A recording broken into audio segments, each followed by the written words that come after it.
This week on Christian World News, President Trump takes off on his world religion tour, visiting Riyadh, Jerusalem, and Rome. Hear what he plans to say to the world's Muslims and his plan to pray at Jerusalem's Western Wall. Plus, moving the U.S. Embassy in Israel from Tel Aviv to Jerusalem.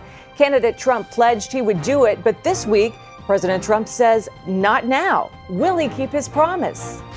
And to Indonesia, a Christian governor is sentenced to 2 years in prison for blaspheming the Quran. Now protesters across the country are crying out, "Free Ahok."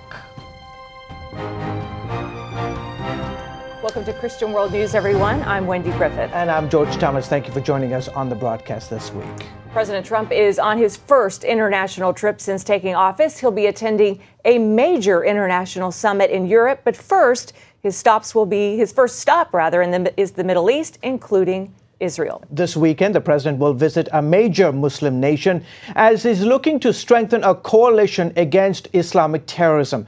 My colleague Dale Hurd has a story. The president will stop first in Saudi Arabia, where he'll meet with the leaders of more than 50 Muslim nations. He's expected to deliver an important speech on the need to directly confront and defeat radical Islam. The speech is intended to unite the broader Muslim world against common enemies of all civilization and to demonstrate America's commitment to our Muslim partners. CBN News' David Brody will be traveling with the president. Stephen Miller, who has worked for Jeff Sessions, who's worked for Michelle Bachmann, very conservative, he's writing that Islam speech. So get ready for some potential fighting words. And there's hope in Saudi Arabia for a reset in relations with the United States. Saudi Arabia is delighted. They were very disappointed with President Obama, who they thought favored Iran rather than them. The president then heads to Israel, where he'll meet with Prime Minister Benjamin Netanyahu Monday and Palestinian leader Mahmoud Abbas Tuesday in Bethlehem. One thing the president is not expected to do on this trip, announce the moving of the U.S. Embassy from Tel Aviv to Jerusalem, something he pledged as a candidate. But he will visit the Church of the Holy Sepulchre and say a prayer at the Western Wall in Jerusalem. Then it's on to Rome and a meeting with Pope Francis. The two had sharp differences during the campaign season over Mr. Trump's proposed border wall. On Thursday, it's a NATO summit in Belgium and a visit to what was, during Trump's election campaign, the evil empire. The European Union headquarters in Brussels, at a meeting with the heads of the EU and the European Council. Trump will also meet newly elected French President Emmanuel Macron. The president will then go to the G7 summit in Sicily before wrapping up his trip with a speech to American and Allied servicemen and their families. Dale Hurd, CBN News. Thanks, Dale. Jennifer Wishon covers the Trump administration for CBN News and joins us now from the White House. Jennifer, this is the president's first overseas trip. Why did he choose to go to these countries, and what does he hope to accomplish? Well, Wendy, the president, as George said, is making his first foreign trip the World Religion Tour. This was his choice. He chose to visit these countries first. And if you look at this president's foreign policy, he is very focused on defeating ISIS, on defeating radical Islamic terrorism. So as he visits these holy sites of Islam, Judaism, and Christianity, he's going to be working to spread a unifying message and saying, basically, these threats are a threat to all civilized societies, and so we really need to be unified against this threat. I think another thing that this trip demonstrates is that the president understands that a lot of the problems in the world have to do with religion. The way that religious people think about each other, the way that religions relate to one another, and certainly something that Christians understand, which is the fact that there are a lot of unseen forces at play here in the world, especially in that part of the world. So true. Well, regarding Israel, the administration has raised some eyebrows, first by not acknowledging that the Western Wall belongs to Israel, and then saying they won't move the embassy to Jerusalem yet. How are the president's evangelical supporters responding to these surprises? Yeah, Wendy, well, there's a lot of disappointment out there. The president's very strong stance on Israel is one of the many reasons why evangelicals went to the polls and supported him in record numbers. And, I think the fact that the president is not inviting Prime Minister Netanyahu to join him at the Western Wall. Netanyahu, of course, being the leader of the Jewish state, the Western Wall being the holiest site in Judaism, is a bit of a slap in the face to both Netanyahu and Israel. On the move of the embassy to Jerusalem, the White House is being very careful to say, they told me, White House officials told me that, yes, they will not make an announcement to move the embassy on this trip, but that doesn't mean that a final decision has been made. And having watched this president over the past few months, I can tell you he truly is about the art of the deal. So I can see him holding this decision kind of over the heads of the Palestinians who have told him that they're going to negotiate with the Israelis in good faith. We'll see about that. The president has until June 2nd to make that decision about whether or not he's going to waive U.S. law, which says that the U.S. embassy should be in Jerusalem. And I just want to point this out because the facts of this are that 50 years ago, Israelis defended themselves miraculously against all odds, attacks on all sides coming at them, to capture East Jerusalem, to unify the city, and to make it the capital of Israel. Israel, of course, America's closest ally. And it's really ludicrous that 50 years later, we're still having this debate and the fact that the U.S. Embassy is not in Jerusalem.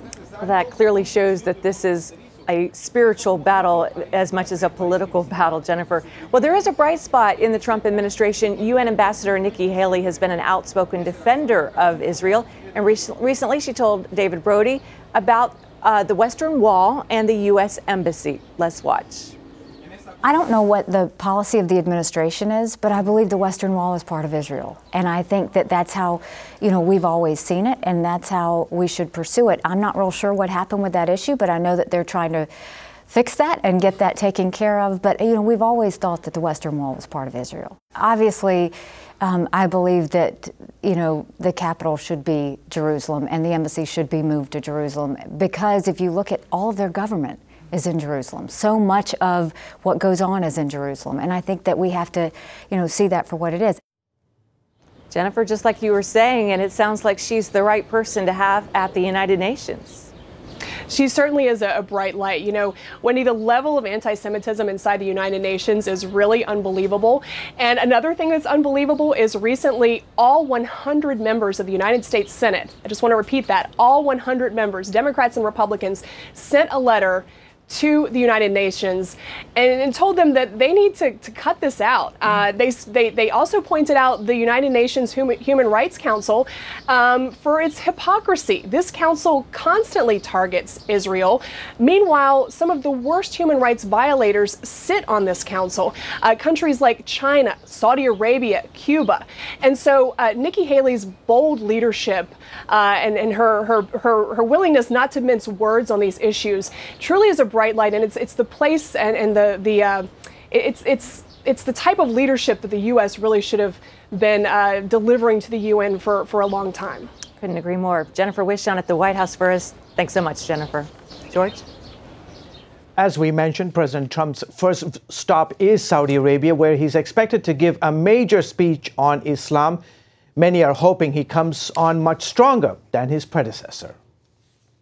They were words former President Barack Obama refused to utter during his 8-year presidency: radical Islamic terrorism, but not President Trump. We will reinforce old alliances and form new ones and unite the civilized world against radical Islamic terrorism, which we will eradicate completely from the face of the earth. This weekend, the president takes that message to Saudi Arabia, the biggest state sponsor of Islamic terrorism in the world. And he will urge the monarchy there to tackle the evils of radical Islam head on. He will deliver an inspiring yet direct speech on the need to confront radical ideology and his hopes, the president's hopes, for a peaceful vision of Islam to dominate across the world. Trump will meet with leaders from more than 50 Muslim countries and take part in the opening of a new center in Saudi Arabia aimed at promoting what the U.S. hopes will be a moderate version of Islam. By establishing and operating this center, our Muslim friends, including Saudi Arabia, are taking a firm stand against extremism and those who use a perverted interpretation of religion to advance their criminal and political agendas. The president is also expected to announce plans for a NATO-like organization of Arab countries that would fight Islamic terror groups in the region.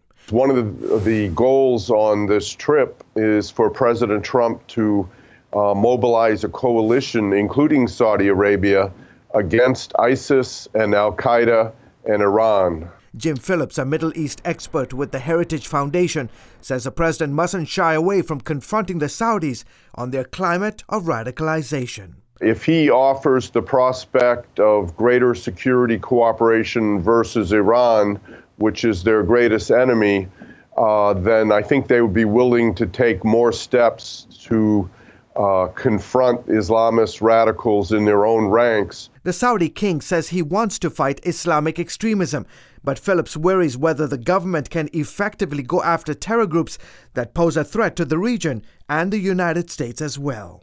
I think he can be trusted against Iran because Iran is Saudi Arabia's arch rival.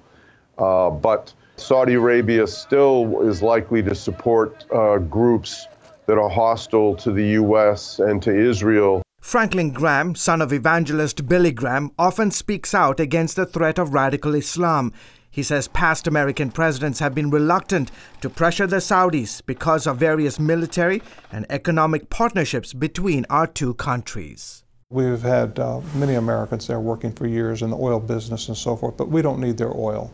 We have all the oil in this country that we need. We don't need to be kissing up to them. And I think it's time that we have a president who will stand up to Saudi Arabia. But Graham and others aren't holding their breath. President Trump will arrive in the Desert Kingdom this weekend bearing gifts, among them tens of billions of dollars worth of U.S. military hardware to help the Saudis boost their defense capabilities. There's so many business interests, and they spend a lot of money buying weapons from us and all these kinds. We have a tendency to look the other way. Saudi Arabia's King Salman is calling Trump's upcoming visit historic and hopes the summit on Islam will establish a new partnership in confronting extremism and terrorism. After Saudi Arabia, Trump will go on to Israel, then the Vatican. CBN News chief political correspondent David Brody is traveling with the press corps. Check cbnnews.com for the latest updates from the president's trip. And coming up, the push to relocate the American embassy in Israel to the eternal capital of the Jewish state. Folks, there's a power beyond the realm of human intellect. In Pat Robertson's new DVD, Miracles, learn how you can experience God's power in your life. You've said that there are 3 components to seeing miracles. What do you mean by that? A power that can overcome any problem. This is the normal inheritance of the children of God. And see inspirational true stories of miracles. Meet the real people who have come face to face with that power. Medicine cannot explain this. I felt the strength of God come. I am being healed. Call 1-800-700-7000 to get your copy of Miracles. Experience God's power in your life. I felt God saying, I am in complete control. This was a dead man. Now he's alive. It's definitely a miracle. Miracles. Experience God's power in your life. Available now.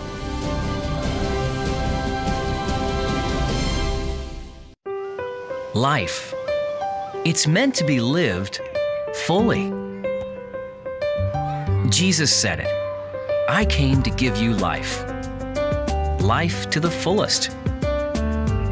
Life in your family. Life in your finances. Life in your body, mind, and spirit. Life in your everyday.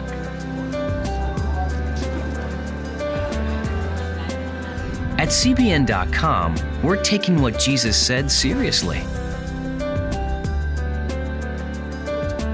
We're here to help you discover life. Life. Live it fully. CBN.com.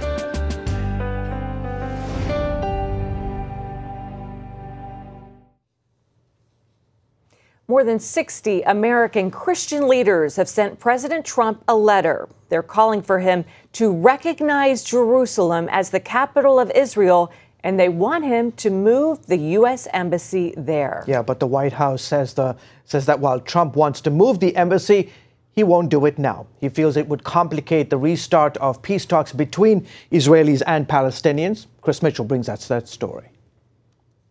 It was a campaign promise candidate Donald Trump stated over and over. We will move the American embassy to the eternal capital of the Jewish people, Jerusalem. But President Trump won't fulfill that promise when he visits Israel. It's the latest chapter in America's long diplomatic history in the Holy Land. This is where the first U.S. consulate stood in 1844, just inside the walls of the Old City near the Jaffa Gate. Now it's used as the Christian Information Center. In 1912, it moved just a few blocks away to a place called Prophet Street. Then it moved to this location where the U.S. representative to the Palestinian Authority now sits. This consulate reports directly to the State Department rather than the U.S. Embassy in Tel Aviv. About a 10-minute drive away stands a U.S. government building that provides consular services for U.S. citizens. All of this while the embassy sits in Tel Aviv. After the White House announcement not to move the embassy now, the question remains, will it ever relocate to Jerusalem? We actually met with Senator John Kyle up on Capitol Hill one day, and we gauged that he was serious and that moving the embassy was an issue that he wanted to do on principle. It wasn't politics, it was principle, and he asked us to draft a bill. More than 20 years ago, David Parsons of the International Christian Embassy Jerusalem, the ICEJ, helped draft the 1995 Jerusalem Embassy Act. As the bill went through the sausage grinder of Congress, it changed. They added this presidential waiver authority, which it was intended to gut the bill. It said every 6 months the president can suspend this bill if he certifies it's in U.S. national security interests. It's fear that has kept us out. For more than 20 years, successive presidents have signed that waiver, and the current one expires June 1st. In addition to national security, another reason given for invoking the waiver is that the U.S. is supposed to be an honest broker. How would you address the concern or criticism that some people would have? If you do this, you're going to undermine the quote-unquote peace process, and you'll be undermining this ability to have a negotiated deal. I think that at least putting our embassy in West Jerusalem would actually strengthen the peace process. It would give Israel confidence that its ally America is behind it. And I think the longer that the nations wait to do this, the bigger and bigger the question of Jerusalem becomes. Parsons says Jerusalem seems to be on a 50-year cycle of favor. But when you look at, not only the last 50 years when the city was reunified in 1967, in 100 years ago when Allenby, the British general, marched into the city, liberated from the Ottoman Turks, just as the British government was committing to build a Jewish state here. Even 150 years ago, 1867, General Warren discovered the old city, the original city of David, south of the Temple Mount. And each of these things, every 50 years, something happening in Jerusalem to really free it and release it into its prophetic purposes. Israeli leaders hope that one day it includes relocating the embassy. Israel reunited Jerusalem 50 years ago in 1967, but the connection of the Jewish people to Jerusalem, spiritually, goes back 2,000 years. Our claim, our presence in Jerusalem has been here for decades. Jews have been streaming back to their ancient capital for years. And the movement of the embassy from Tel Aviv to Jerusalem is an American recognition of the special ties of Jerusalem to the Jewish people. It may be symbolic, but it goes to the core of the identity of Israel. I think the U.S. moving the embassy to Jerusalem is the right thing to do. It's way overdue. And of course, it would be a blessing to the U.S. In 1950, Israel declared Jerusalem as its capital. In 1967, it captured the Old City and the eastern part of Jerusalem. Then in 1980, Israel passed the Basic Law Jerusalem. that incorporated all of the land captured in 1967 as its capital. That's when most embassies left Jerusalem for Tel Aviv, and the ICEJ moved in. To represent Christians from all over the world who want to stand in solidarity with Israel, help secure it, and help it reach its destiny, and also want to stand in solidarity with their claim and connection to Jerusalem. And whether or not the U.S. Embassy eventually moves to Jerusalem, Parsons sees a glorious future for the city. This is where that promised Son of David, the Messiah, will rule and reign over a world in peace and righteousness. And of course, we're Christians. We believe that's Jesus. But I think a house of prayer for all people, that exalted throne of the Messiah during the Messianic age, this is Israel's ultimate destiny. Chris Mitchell, CBN News, Jerusalem. Up next, in the world's most populous Muslim nation, protesters are standing up for a Christian governor. See what has them raising their voices in protest right after this. Pat Robertson's new DVD, Miracles. I knew it was God. Meet real people who have experienced God's life-saving power. God was taking care of us. You'll discover the 3 components of miracles, the power of your words, and the abundant kindness and mercy God has for you. Remember to keep on asking, keep on seeking, and you will receive. Call 1-800-700-7000 or log on to cbn.com. Hello, I'm Terry Newsom. Did you know there are more than 148 million orphans in the world today? 148 million. But it was 3 little girls that taught me about the plight of orphans. 8 years ago, my husband and I spent nearly a month immersed in the daily activities of a Ukrainian orphanage as we waited to adopt 3 sisters. I saw firsthand the utter loneliness, the pain of rejection, and the overwhelming desire to be loved. That experience changed me forever. And out of it grew a ministry from my heart called Orphan's Promise. Today, we're helping orphans and vulnerable children in more than 50 countries worldwide. Thousands of children are now in safe homes. They're being educated, and they're learning life skills. I'm asking you to join with me and become family to these children. Will you call the number on your screen right now? Because every child deserves a chance to be happy. When you give, smiles grow bigger. When you care, homes are happier. When you comfort, the hurt goes away. When we all come together to love, miracles happen.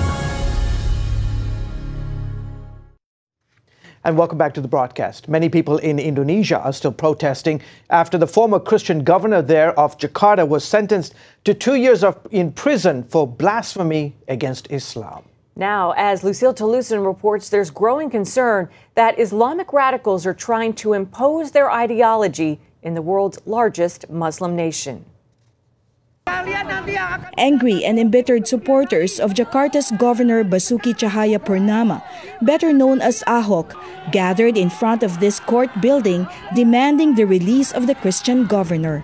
This banner says, Bebaskan Ahok. It means freedom for Ahok. Ahok was sentenced to 2 years in prison after being found guilty of blasphemy against the Quran. The charge was based on a re-election campaign speech where he allegedly stated that voters were being deceived by his opponents, who said the Quran prohibits Muslims from having a non-Muslim leader. Because of this blasphemy clause, maybe you have no willingness to insult the Quran, but just quote the Quran, and then they say you conduct blasphemy. Ahok, a Christian with ethnic Chinese roots, is a double minority in Indonesia, which is the world's largest Muslim country. Observers say the judges may have been pressured by radical Muslim groups because they ignored the recommendation of the prosecutors to put Ahok under a 2-year probation due to insufficient evidence. Political analyst Bonnie Hargens says Ahok's case is part of a political game plan for the next presidential election. He warns that radical Muslims are using religion to impose their extremist views on the country. They claim this country and they do not hide anything. While Ahok's lawyers prepare an appeal to the higher court, his supporters continue to hold rallies. They say the Christian governor symbolizes hope for Indonesia. He has been successful in creating the true change in Indonesia. So when we are now talking about Ahok, we are talking actually about ourselves, about our dreams, about our hope, our expectations about the future of Indonesia, about democracy. Lucille Talusan, CBN News, Jakarta. And you can see more stories of the church around the world. Simply go to cbnnews.com and share them on your Facebook page. We'll be right back. Kids, we want them to grow up knowing God's Word. But in today's busy world, sometimes we could use some help. The free Superbook Kids Bible app has fun stuff your kids will love. They'll have a blast learning the Bible, playing great games, watching cool videos, Follow me. discovering heroes in the Bible. They'll have fun while they learn God's Word. The Superbook Kids Bible app, available on iTunes and the Google Play Store. Hello, I'm Terry Mewson. Did you know there are more than 148 million orphans in the world today? 148 million. But it was 3 little girls that taught me about the plight of orphans. 8 years ago, my husband and I spent nearly a month immersed in the daily activities of a Ukrainian orphanage as we waited to adopt 3 sisters. I saw firsthand the utter loneliness, the pain of rejection, and the overwhelming desire to be loved. That experience changed me forever. And out of it grew a ministry from my heart called Orphan's Promise. Today, we're helping orphans and vulnerable children in more than 50 countries worldwide. Thousands of children are now in safe homes. They're being educated, and they're learning life skills. I'm asking you to join with me and become family to these children. Will you call the number on your screen right now? Because every child deserves a chance to be happy. Hello? Is this thing on? Hey, kids, do you love games? And do you love discovering things? Well, do ya? Then you're gonna love this.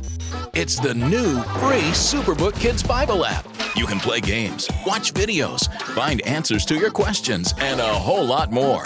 The new Superbook Kids Bible app. Free downloads available on iTunes and Google Play now.